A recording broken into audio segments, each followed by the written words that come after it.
Lo que vamos a ver en este capítulo son las ondas sonoras, que es el capítulo 17 del Serway, y como subtítulo vamos a ver variación de la presión en ondas sonoras. Recordemos que ya hemos estudiado los pulsos que viajan a lo largo de una cuerda. Habíamos dicho que la velocidad del pulso está definida como la raíz de la tensión sobre la densidad de masa lineal. Una propiedad que tenía este pulso es que cuando viaja a través de una cuerda, básicamente lo hace siempre con la misma intensidad y no pierde energía. Les decía que era el caso muy idealizado, lo que se le conoce como un solitón. Lo que vamos a hacer ahora es básicamente estudiar estos mismos pulsos, pero en lugar de que viajen en una cuerda, que viajen en un medio, en un gas, en el aire, adentro de un tubo o algo así.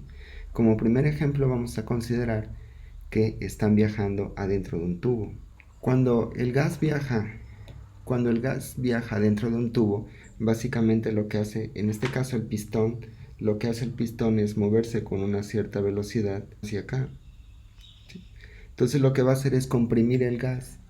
¿Okay? Cuando el pistón lo que va a hacer es comprimir el gas y el gas entonces va a empezar a moverse así, como una onda longitudinal. ¿Okay? Cuando el pistón se regresa hacia el otro lado y empieza a hacer pequeñas oscilaciones, o sea, el pistón se mueve hacia allá y se mueve hacia acá, entonces básicamente lo que hacemos es oscilar el pistón en ese vaivén y entonces lo que van a hacer es que se van a producir ciertas ondas. ¿Okay? Hay ciertas regiones donde el gas va a ir viajando y el gas se va a empezar a comprimir, que son básicamente estas regiones que se ven así oscuras. Es porque el pistón se empujó a la derecha y después tuvo que regresarse a la izquierda. Entonces cuando el pistón empuja a la derecha se forman estas concentraciones como un poco más densas. ¿Okay? Y cuando el pistón va de regreso a la izquierda, entonces se forma un pequeño aquí enrarecimiento, que son como las partes blancas. Entonces siempre va a haber regiones donde esté más comprimido el gas, que básicamente son estas regiones oscuras, y va a haber regiones blancas donde el pistón básicamente, el gas debido al movimiento del pistón básicamente va a estar menos comprimido, que es lo que se le conoce como el enrarecimiento. ¿Okay? Entonces si el pistón tiene una pequeña oscilación, por lo tanto podemos definir, y esta oscilación es constante, por lo tanto podemos definir una cierta longitud de onda entre un frente de onda y otro frente de onda. Como les repetía, estos frentes de onda son longitudinales, eso es muy importante. ¿Sí? Entonces, bueno, ustedes ya saben que habíamos tratado esto matemáticamente con básicamente la ecuación S, que es igual a x de t, donde k es el número de onda y omega es la frecuencia angular de la onda. ¿Okay? Si esta misma analogía ahora, esta misma analogía que funciona para la cuerda, ahora se lo aplicamos al pistón, ahora la diferencia es que en lugar de tener el pulso sobre la cuerda, vamos a tener básicamente presión, pero matemáticamente es la misma descripción, o sea, el pulso sigue oscilando, el pistón sigue oscilando con una cierta amplitud, con una cierta frecuencia, se va a generar un cierto número de onda, una frecuencia angular en un determinado tiempo, entonces por lo tanto está dada en analogía por la ecuación, donde este delta P max es el cambio máximo en la presión.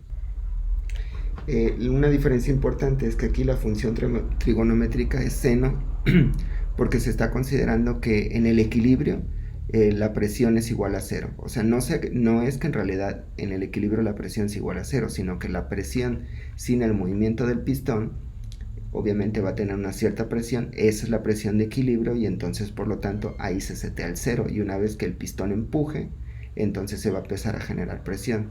¿Okay?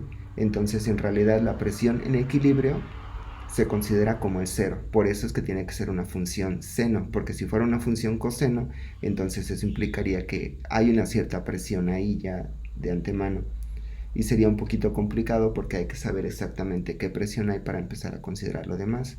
En cambio, si el sistema está en reposo, podemos decir que ese reposo lo consideramos como un cero, que sería la presión cero. Ahora, podemos obtener también otras propiedades como la amplitud de desplazamiento de presión.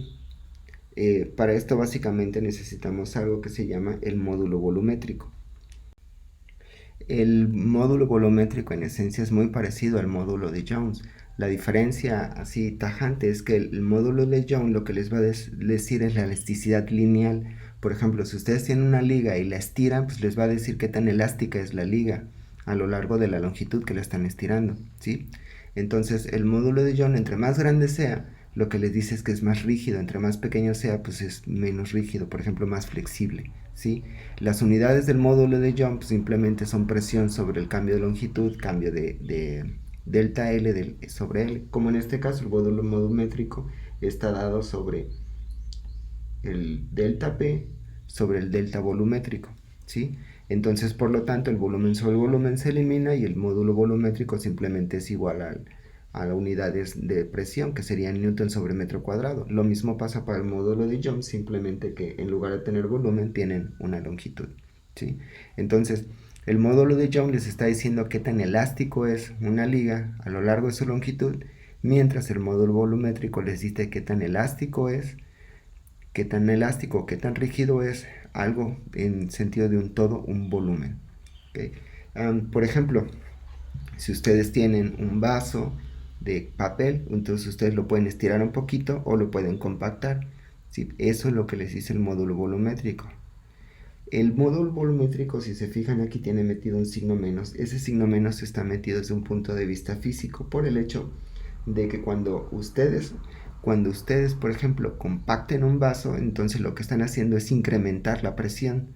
Pero por otro lado lo que están haciendo es disminuir el volumen porque lo están compactando. Entonces el volumen va a tener un cambio negativo en el volumen.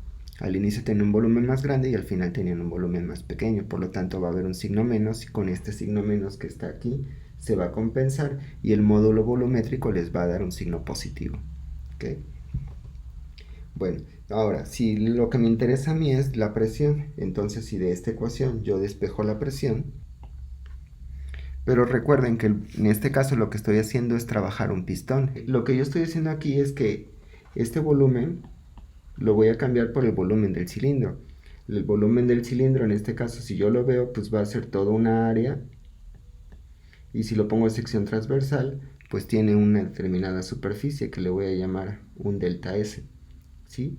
Entonces va a ser el perímetro, bueno, el área de la superficie por la longitud del cilindro. Entonces básicamente va a estar dada como A por delta S. Cuando sustituimos esto en la ecuación para la presión, entonces lo que voy a tener es el A por el delta S sobre el A sobre un delta X inicial, ¿sí? Estos incrementos, recuerden que los incrementos básicamente los podemos ver como una derivada, pero en este caso pueden haber varias variables, entonces tiene que ser una derivada parcial. Este delta S que está aquí es el delta S que habíamos puesto acá. Si lo sustituimos y lo derivamos respecto de X, en esencia lo que obtenemos es,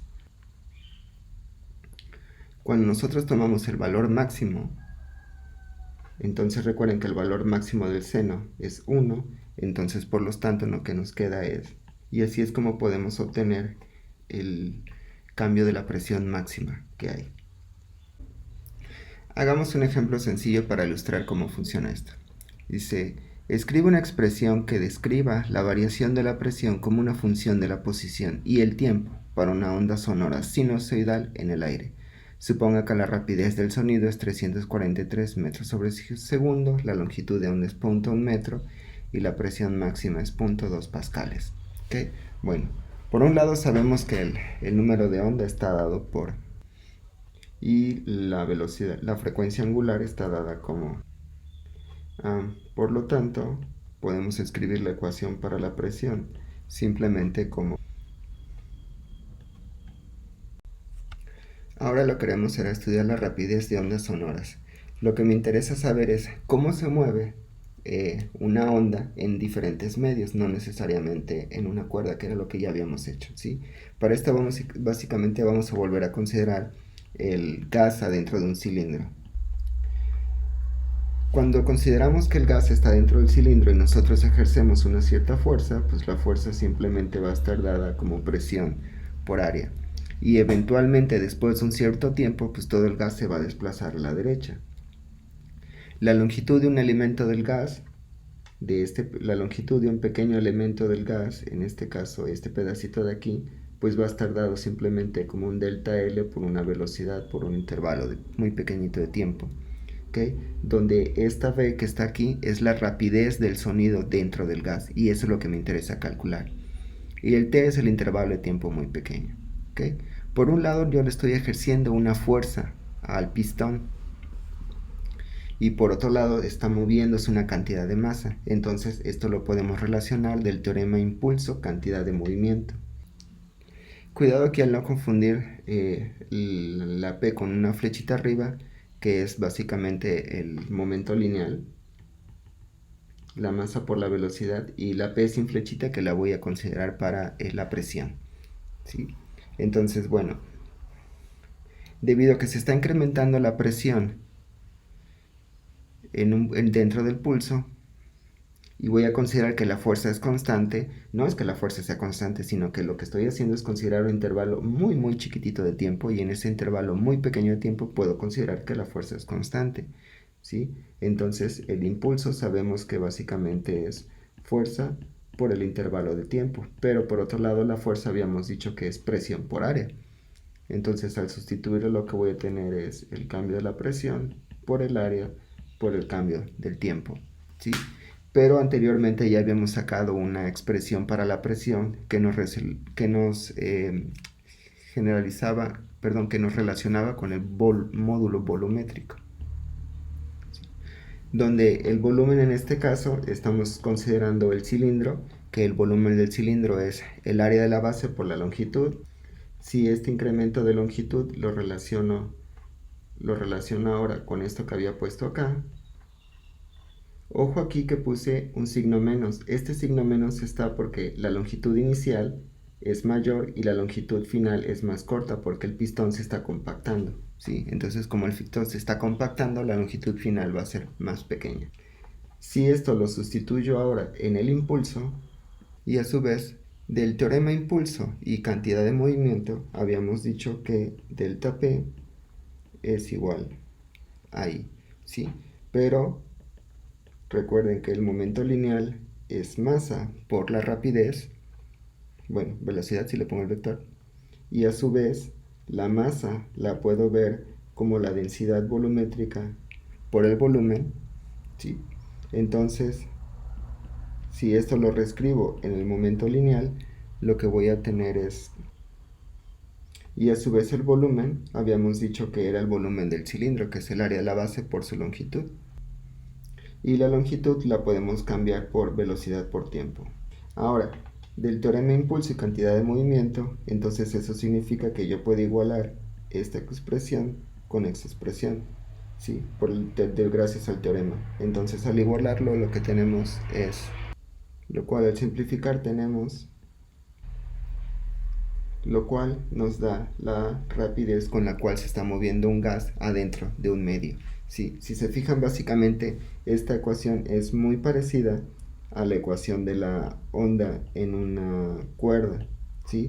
La diferencia es que aquí lo que tengo es el módulo volumétrico y lo que tengo es la densidad del medio. Lo que les decía es que recuerden que el módulo volumétrico lo que nos está diciendo es la elasticidad. Entre más elástico sea un medio, más chiquito vale B. Entre más duro sea un medio, es más grande B, ¿sí? Y la ρ igual, entre más compacto sea un medio, la densidad pues va a ser más grande, ¿sí? Pues más o menos para que se den una idea. Recuerden que, por ejemplo, para el agua, la densidad del agua vale 1, ¿sí? Pero pero el módulo volumétrico, la verdad, es grande. Por ejemplo, para los metales, el módulo volumétrico es del orden de 1 por 10 a la 10. Sin embargo, la densidad volumétrica anda en el orden de los miles, ¿sí? Entonces, por eso es que la velocidad va a ser muy grande. Si ustedes ven eso para la cuerda, pues la tensión en la cuerda en general siempre es baja y la densidad de la cuerda pues siempre es pequeña porque son cuerdas pequeñas, al menos que se estén considerando cables. Pero si se están considerando cables, ya nos estamos metiendo con metales, entonces por lo tanto esta expresión es la que tendríamos que ocupar. Sí, lo mismo se puede hacer para el gas, simplemente hay que reescribir las variables, en lugar de escribir esta V y esta ρ, hay que escribirla el módulo volumétrico, pero para el gas. Pero es una expresión muy similar, o sea, sigue quedando en términos de una raíz, pero ahora las propiedades termodinámicas del gas. Igual hay que también tener que la velocidad no se va a mover igual en todos los gases, o sea, en un mismo gas no se va a mover igual, porque va implícita la densidad, y recuerden que la densidad pues va a incrementar con la temperatura. Normalmente lo que se hace son pruebas de laboratorio, donde en general se consideran como a 0 grados, o si consideran líquidos a 25 grados, son como pruebas estándar de laboratorio. Los gases en el aire, por ejemplo, se considera 20 grados y una atmósfera de presión. Entonces, bueno, en realidad esta velocidad es muy variable, o sea, no crean que es así como constante, ¿sí? O sea, no es lo mismo tener, por ejemplo, en un día muy caluroso que ustedes escuchen sonido, en un día muy lluvioso que ustedes escuchen ruido, ¿sí? O sea, la velocidad del sonido va a cambiar un poco. A lo mejor no tanto como para nosotros detectarlo, pero, por ejemplo, aquí está, la velocidad del aire son 343 metros por segundo. Hay algunos libros que consideran que es 344 metros por segundo, ¿sí? Les repito, o sea, entre más denso sea el medio, pues va a cambiar básicamente la velocidad. Sí. Y bueno, nada más para finalizar, habíamos obtenido que la presión máxima era básicamente, pero de lo anterior, este que está aquí,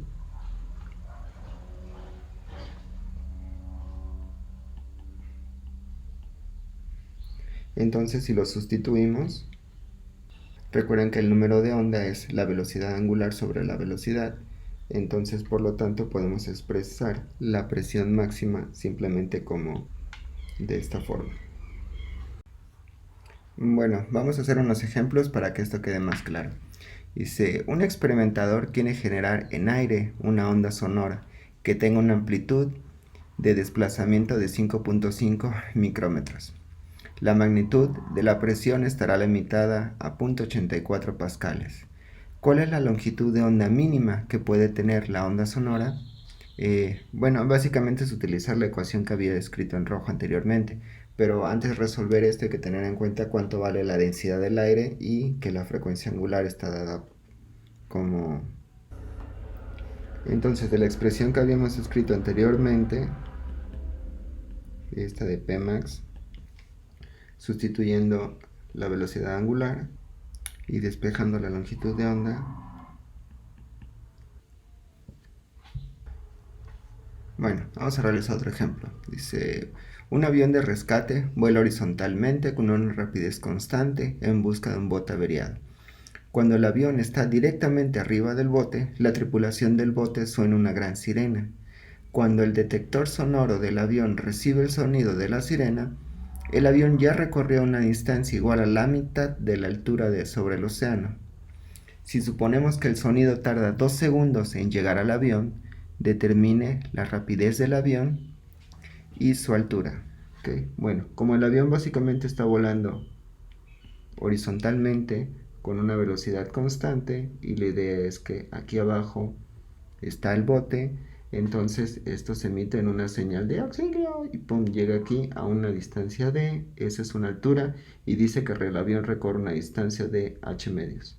Entonces esta distancia de básicamente pues es la hipotenusa. Entonces por lo tanto esta h básicamente va a ser igual a... Ahora, como la velocidad del sonido sabemos que es constante, entonces por lo tanto velocidad es igual a distancia sobre el tiempo. Entonces nos dan el tiempo de 2 segundos, por lo tanto la distancia que ha recorrido básicamente es de 686 metros. Esta velocidad que está aquí es la del sonido, que es lo que les había dicho anteriormente en la tabla, que es 343 metros sobre segundo. Entonces, una vez que tenemos la distancia, la sustituimos acá y determinamos la altura, que es de...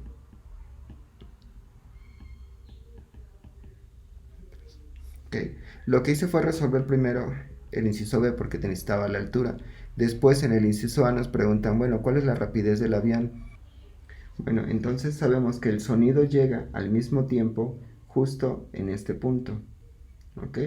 Entonces por un lado el sonido recorre una distancia d y por otro lado recorre una distancia de h medios, pero sabemos que d es velocidad por tiempo, es igual a h medios, que sería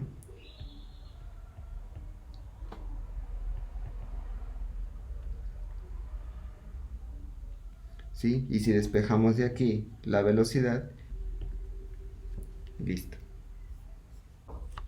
Ok, vamos a hacer otro ejemplo.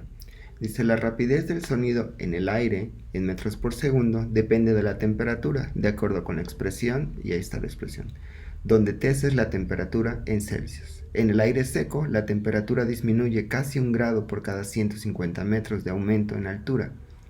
Suponga que este cambio es constante hasta una altura de 9000 metros. ¿Qué intervalo de tiempo se requiere para que el sonido de un avión que vuela a 9000 metros llegue al suelo en un día cuando la temperatura del suelo es de 30 grados centígrados? Inciso B. ¿Qué pasa si compare su respuesta con el intervalo de tiempo requerido si el aire estuviera uniforme a 30 grados? ¿Qué intervalo de tiempo es más largo? ¿Okay?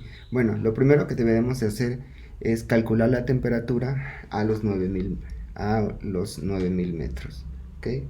Entonces el T' van a ser los 9000 metros por es 1 grado cada 150 metros. Le pongo -1 porque como está subiendo, entonces son -60 y se cancelan los metros y me sigue quedando grados. ¿Okay? Pero hay que tener en cuenta que el suelo está a 30 grados, entonces por lo tanto el delta T va a ser 30 menos los 60 y esto va a ser igual a menos 30 grados. Esa es la diferencia que hay en temperatura. Ahora lo que necesito hacer es una expresión que me relacione el cambio de velocidad con el cambio de temperatura con el cambio de altura en el tiempo, ¿sí? O sea, una expresión que me relacione velocidad, temperatura, distancia y tiempo. ¿Cómo logramos esto? Bueno, como todos ustedes ya saben cálculo diferencial, pues lo logramos a través de la regla de la cadena. Sabemos que la aceleración es derivada de la velocidad en el tiempo. Y si a esto le metemos regla de la cadena, entonces le podemos meter velocidad en temperatura por derivada de la temperatura en la distancia por el dx en el dt, que esto básicamente es velocidad. Esta expresión que está aquí, ¿de dónde la sacamos? Pues simplemente la velocidad la tenemos que derivar respecto a la temperatura, que sería esta. Entonces, si hacemos dv en dt crítica, en dt, perdón, entonces básicamente 0.607. ¿Okay? Y esta expresión de aquí es el 1 sobre 150, que es básicamente el grado sobre cada la distancia que está cambiando, ¿sí? Entonces cuando nosotros hacemos eso, lo que nos queda es 0.607 por 1 sobre 150, y acuérdense que el cambio de la posición en el tiempo es la velocidad. ¿Ok? Entonces básicamente esto nos queda 0.4b. Al igualar estos dos términos, lo que hacemos es pasamos este diferencial del otro lado y esto del otro lado, ¿sale? Entonces el tiempo, recuerden que siempre lo podemos setear de 0 a un tiempo t, y la velocidad pues lo podemos setear desde una velocidad inicial hasta una velocidad final. ¿Okay? Vamos a integrar esto que está aquí, que es velocidad sobre, bueno, dv sobre v, básicamente es un logaritmo natural. Entonces por lo tanto nos queda que el tiempo es igual a 0.00404. Ah, se me olvidó ponerle más dígitos acá. Este aquí lleva un 0. Aquí también. Aquí sí está bien. Entonces es esto sobre esto por logaritmo natural de la velocidad final sobre la velocidad inicial. ¿Okay? ¿Cómo calculamos la velocidad final y la velocidad inicial? Pues básicamente ya nos los están dando ahí. ¿Okay? Básicamente lo que hice fue, en el tiempo, lo único que hice es esta velocidad, en realidad la determinamos a través de esta expresión. Lo único que hicimos fue que aquí la temperatura crítica la cambiamos simplemente desde un punto inicial que va de 30 grados, ese es 30, que va desde 30 grados hasta menos 30 grados. ¿Okay? Entonces donde la B inicial va desde el 30 hasta el menos 30. ¿Sí? Entonces cuando lo sustituyen, pues ya les queda el tiempo. Ahora, ¿qué pasa si esto no es, si no está cambiando, si no la temperatura es constante? Entonces simplemente tendremos que el tiempo va a ser igual a la altura entre la velocidad. ¿Okay? La altura es de 9000 metros y la velocidad pues ya no las están dando arriba, que era la expresión matemática que está aquí. Entonces se fijan, hay una diferencia, que aquí hay 25 segundos y acá hay 27 segundos. Eso básicamente es porque la velocidad está incrementando con la temperatura del sonido.